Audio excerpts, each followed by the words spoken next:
Libuan ka mga kaigsuunang Muslim ang mitambong sa gipahigayong centralized Eid prayer sa Davao City ug Zamboanga City agig pag-obserba sa Idul Adha 2023. Ani ang report ni Argil Relator.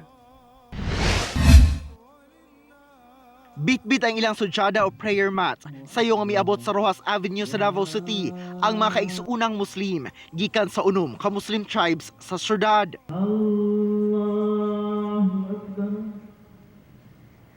Kini alang sa centralized Eid prayer sa pag-obserba sa Idul Adha 2023 o ang kulminasyon sa Hajj o pilgrimage karong adlaw nga gisaulog sab sa tibuok kalibutan. Ni-encourage ng Sharia ng Islam, ng batas ng Islam na gawin sa mga ganitong okasyon kasi makikita yung sagisag ng Islam at pagkakaisa ng mga Muslim. Habang nasa labas, kinitignan nyo naman, pantay-pantayan, walang ano yan. Ang katib sermon kay pangunahan ni Sheikh Musa Makalawan Rascal gikan sa tribong Iranon kinsa nakahuman sa kursong Islamic Theology sa Islamic University of Medina.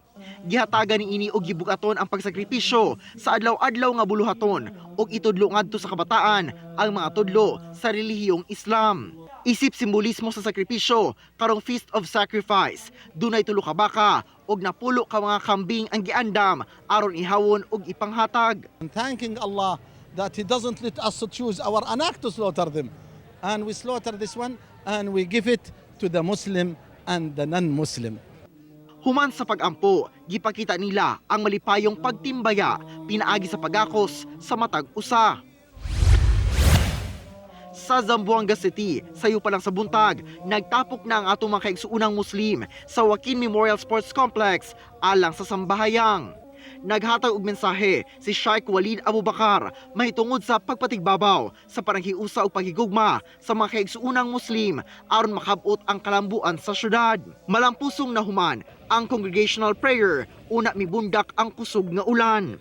Samtang gisiguro sa kapulisan ug kasundaluhan ang hugot nga seguridad ato sa kasaulugan. Tulad lang sinabi natin ang message ng Eid sa Islam, dalawa. Message na nagsasabi na ang pag-Eid sa Islam hindi nawawalay sa kagustuhan ng Diyos. Pangalawa, pagpapalakas ng o pagkakaroon ng magandang relasyon sa kapwa. Dahil sa Idul Adha ganito, nagsasakripisyo ang mga Muslim, kambing, baka, pinamimigay yan sa lahat para maganda para maligaya ang lahat ng tao sa bayan.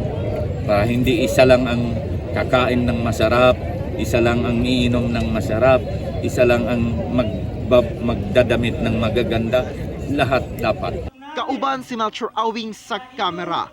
Ako si Argil Relator para sa One Mindanao.